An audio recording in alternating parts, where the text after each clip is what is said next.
तो मैं आ गया हूँ मूवर स्कीम की पार्ट 2 की वीडियो लेकर, और यहाँ पर हम जानेंगे कि ये मूवर स्कीम में क्या क्या एडवांटेजेस होते हैं, क्या क्या डिसएडवांटेजेस होते हैं, जिससे आप आसानी से समझ सकोगे कि आपको इस स्कीम में एंट्री करना भी है या नहीं करना है। तो चलते अपनी पहली स्लाइड पर। तो आगे बढ़ने से पहले आप देख सकते हो ये थंबनेल है जो मैंने पार्ट 1 मूवर स्कीम पे बनाया था। उसकी जो लिंक है मैं डिस्क्रिप्शन में दे दूंगा। पहले आप इसको देखो, उसके बाद आप डेफिनेशन वगैरह जब समझ जाओ तो आप एडवांटेज और डिसएडवांटेज को देखेंगे तो आपको और बेहतर समझ में आएगा। तो पहले इस वीडियो को जरूर देखेंगे, तो उसके बाद इसको देखेंगे। ये पार्ट 2 है। तो मैं यहाँ पे कुछ जो उसके बेनिफिट्स है वो आपको बता देता हूँ। तो सबसे पहले ड्यूटी एग्जेम्पशन। देखिए, ड्यूटी एग्जेम्पशन कह सकते हो या ड्यूटी डिफरमेंट कह सकते हो। आपने ड्यूटी तो पे नहीं की, उसके बाद उसको यूज कर रहे हो, तो उसको यूज कर रहे हो, उसके बाद उसको भेज रहे हो। तो जनरली क्या होता है, ऐसे टाइम में आपका कुछ ना कुछ ड्यूटी कंडीशन होती है, कोई भी कंडीशन यहाँ पर नहीं होती। दूसरा फायदा मैंने आपको बता दिया है कि आप डोमेस्टिक मार्केट में भी सेल कर सकते हो, उसके लिए कोई भी रिस्ट्रिक्शन नहीं है। उसके बाद आता है नो एक्सपोर्ट ऑब्लिगेशन। अब क्या एक्सपोर्ट ऑब्लिगेशन क्या है, मतलब नॉर्मली क्या होता है कि जितनी भी स्कीम आप देखोगे जैसे ईओयू में है, तो आपको क्या करना है, अगर आपने इंपोर्ट किया, इंपोर्ट करने के बाद आपको उतने से ज्यादा का एक्सपोर्ट करना है। ईपीसीजी में जाओगे तो इंपोर्ट किया तो उसका 6 गुना ज्यादा जो भी रॉ मटेरियल किया है उस पर ड्यूटी बचाया है, उसका 6 गुना ज्यादा आपको एक्सपोर्ट करना है। तो यहाँ पे ऐसी कुछ भी कोई भी ऐसा ऑब्लिगेशन नहीं है। आपने इंपोर्ट कर लिया, ड्यूटी बचा के रखा, कोई दिक्कत नहीं आपको, लेकिन कोई भी ऑब्लिगेशन पूरे करना है। आपकी मर्जी, आप उसे एक्सपोर्ट कर देते हो तो ठीक है, नहीं करते हो तो बाहर भेज दो। सोचो कितना कन्वीनियंट है यहाँ पर।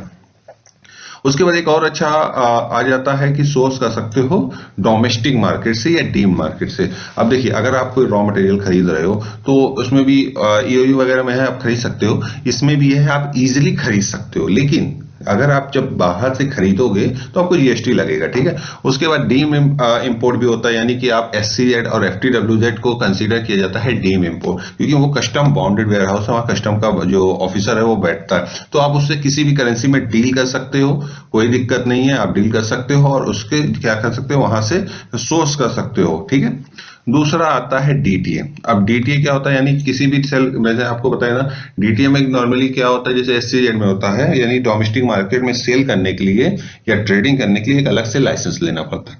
इसमें ऐसा कुछ नहीं ना, आप जो भी करके इजीली कहीं भी सेल कर सकते हो। आपको अलग से कोई भी रजिस्ट्रेशन, कोई भी लाइसेंस लेने की जरूरत नहीं पड़ती, जिसको एलओए बोलते हैं। उसमें बहुत ज्यादा झंझट होती है, ठीक है।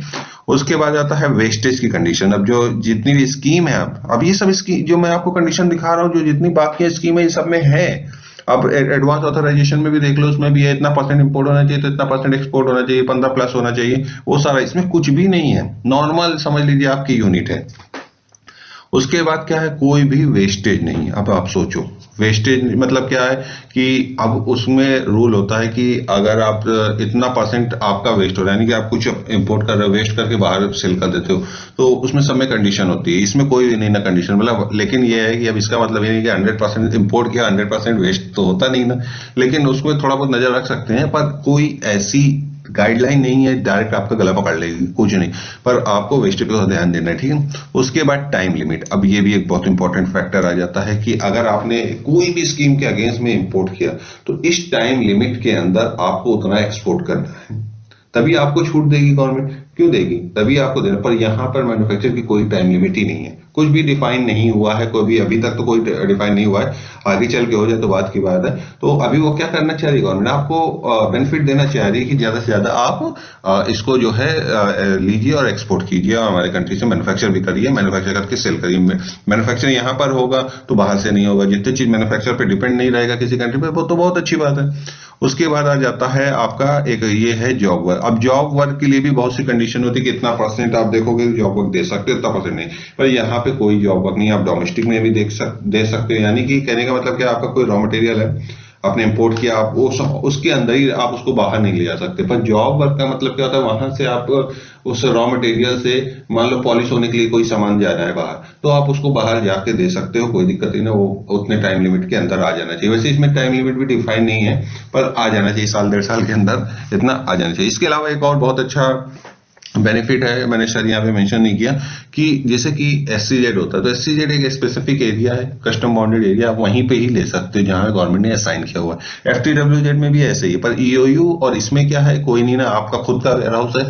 आप उसमें पार्टीशन डाल दो या पूरे को ही मोर स्कीम के अंदर उस वेयर हाउस के अंदर ले आओ, वो आप कर सकते हो। इसके लिए कुछ भी नहीं ना, आपके इंडिया के किसी भी कोने में आप ओपन कर सकते हो, इसका लाइसेंस ले सकते हो, बहुत ईजी है, ठीक है। उसके अलावा यहाँ पर कुछ और भी एडवांटेजेस हैं, जैसे कि मैंने आपको बताया कोई भी कस्टम ऑफिसर का कोई भी तरीके का इंटरफेरेंस नहीं होता। कोई भी आप यूनिट उठा लो, अगर आपने ड्यूटी डिफरमेंट ड्यूटी एग्जेम्पशन लिया है, वहां पे कस्टम का रोल होगा ही होगा। यहाँ पर कुछ भी नहीं ना, आप इंपोर्ट को एक्सपोर्ट को कोई इशू नहीं ना।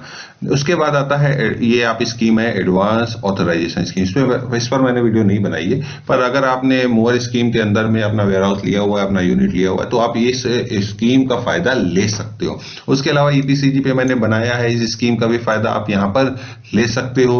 रोड टैप स्कीम आती है, रोड टैप स्कीम पे भी मैंने वीडियो बनाई हुई है, आप इसका भी फायदा इस स्कीम में ले सकते हो। कितना सारे फायदे आपको यहाँ पे दिखा सकता हूँ मैं। और इसके अलावा भी बहुत सारे मेरे को अभी एक्चुअल में याद नहीं है, और रिन्यूअल वगैरह का कोई चक्कर नहीं होता, एक बार आपने ले लिया बस उसको आप वर्क करिए। उसके जो प्रोसीजर है वो आपको थोड़ा फॉलो करना पड़ता है, और कुछ भी इशू नहीं होता, इजिली आप वहां से मैन्युफैक्चर करके आप एक्सपोर्ट और सेल कर सकते हो, ट्रेडिंग भी थोड़ा बहुत हो जाता है, ठीक है। ओके, चलते हैं नेक्स्ट। अब जहां एडवांटेज की बात की है, तो कुछ डिसएडवांटेज की भी बात करना पड़ेगा।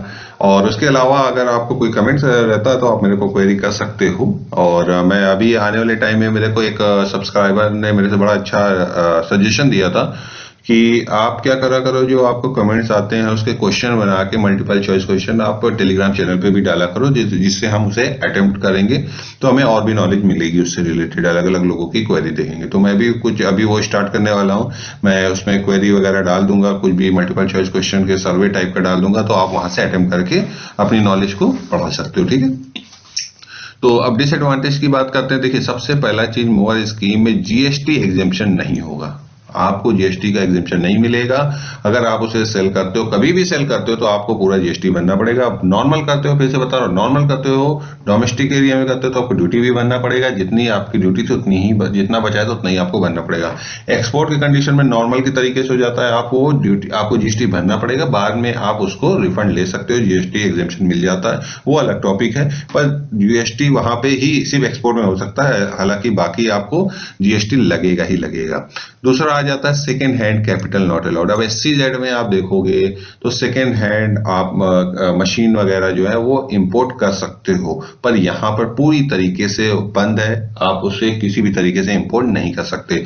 उसके बाद आ जाता है वेयर हाउस कीपर। अब यहाँ पर आपको थोड़ा समझना है। देखिए, मैंने आपको क्या बार बार बता रहा हूँ कि कस्टम ऑफिसर होता है, क्योंकि वो उसके देख रेख में होता है। यहाँ पे आपने ड्यूटी नहीं दी तो आप कोई गलत काम ना करो, यानी कि वो ड्यूटी बचाया है, उसको बाहर मार्केट में भेज दिया, तो यही तो आदमी करेगा ना, इसीलिए तो कस्टम का काम पड़ता था।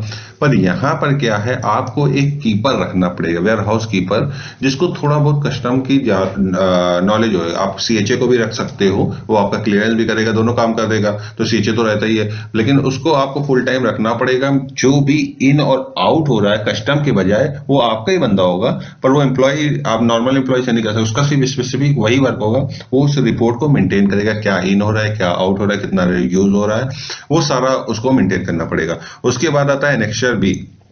अब जो ये कीपर है, मैंने आपको बताया जब भी ऑडिट होगी मंथली वाइज एक एनेक्सर बी होता है, मैं फॉर्मेट आपको टेलीग्राम चैनल पे शेयर कर दूंगा। एनेक्सर बी का पूरा फॉर्मेट होता है, मेरे पास होगा, तो उस फॉर्मेट में सारी डिटेल भर के देना रहता है, हर महीने सबमिट करना पड़ता है, इतना माल आया, इतना इंपोर्ट हुआ, इतना जॉब वर्क पे गया, सारा चीज उसमें मेंशन करके इसकी जिम्मेदारी होती है। इसके बाद डिजिटल डोंगल भी देना पड़ता है, ये भी होता है, ठीक है। उसके बाद एक और डिसएडवांटेज आ जाता है। अब यहाँ पर हर महीने आपको रिपोर्ट के अलावा आपको उस एक ही टाइम में एक ही यूनिट मिलेगी, यानी कि आप एक से ज्यादा यूनिट नहीं ओपन कर सकते कि आपके पास काम बढ़ रहा है तो यहाँ पे भी खोल दिया है, वहां पे भी खोल दिया, ऐसा नहीं, एक ही जगह पे मिलेगा। और दूसरा चीज, हाँ, यहाँ पे ये बताया वेयर हाउस कीपर को डिसएडवांटेज में क्यों रखा है मैंने, क्योंकि इसको आपको फुल टाइम सैलरी तो देनी पड़ेगी ना, एक काम आपका बढ़ गया। उसके बाद आ जाता है EOU यूनिट। अब यहाँ पे EOU यूनिट जो होती है, हर EOU यूनिट को क्या समझेगा कि मैं मोबाइल स्कीम में कन्वर्ट कर लूँ, क्योंकि सेम चीज है, कोई एप्लीकेशन नहीं है इसमें, तो बहुत सारी कंडीशन होती है, इसमें कोई कंडीशन भी नहीं है। लेकिन ऐसा नहीं है, आप कन्वर्ट नहीं कर सकते। आपको पहले अपना जो लाइसेंस है EOU का पूरी तरीके से सरेंडर करना पड़ेगा। उसके बाद आप फ्रेश अप्लाई करोगे, अप्लाई कभी मैं फॉर्मेट आपको टेलीग्राम चैनल पे दे दूंगा, अप्लाई करोगे उसके बाद हो जाएगा। उसके बाद हो गया ड्यूटी ड्रॉबैक। अब ड्यूटी ड्रॉबैक आज के टाइम में बहुत ही आपने देख ही रहे हो, पर इस स्कीम के अंदर में ड्यूटी ड्रॉबैक आप अवेल नहीं कर सकते हो, याद रखिएगा, नहीं कर सकते, ठीक है। उसके बाद 90 डेज के बाद इंटरेस्ट लगता है। जैसे कि आपने कोई शिपमेंट इंपोर्ट की एक्स बॉन्ड का, ये सब पे रूल है, CZ FTW ZOU सब पे रूल है कि 90 दिन के बाद आपको अगर उसको करते हो तो उस पर कुछ इंटरेस्ट भी लगता है, कुछ इंटरेस्ट लगता है कि आपने फाइल कर दिया उसके बाद आपने नहीं क्लियर कर पाए तो लगता है, उस पर आपको देना पड़ेगा। इसके अलावा और भी बेनिफिट्स हैं, ड्यूटी और डिसएडवांटेज भी हैं, बहुत सारे हैं। मैं कितना को कवर कर पाऊँ, जितना ज्यादा से ज्यादा कोशिश किया कवर करने के लिए। अगर आप लोग कमेंट करोगे तो मैं इसके जो प्रैक्टिकल प्रोसेस है, किस तरीके से कहाँ पे क्या डॉक्यूमेंट लगता है, कैसे कस्टम क्लियरेंस करना है, सारा चीज मैं आपको एक नया वीडियो में बता दूंगा। अगर आप इंटरेस्टेड हो तो आप मेरे को कमेंट करोगे तो फिर उसके बारे में मैं सोचूंगा। तो होप आपको वीडियो पसंद आई तो प्लीज लाइक और सब्सक्राइब कीजिए। Thanks for the watching.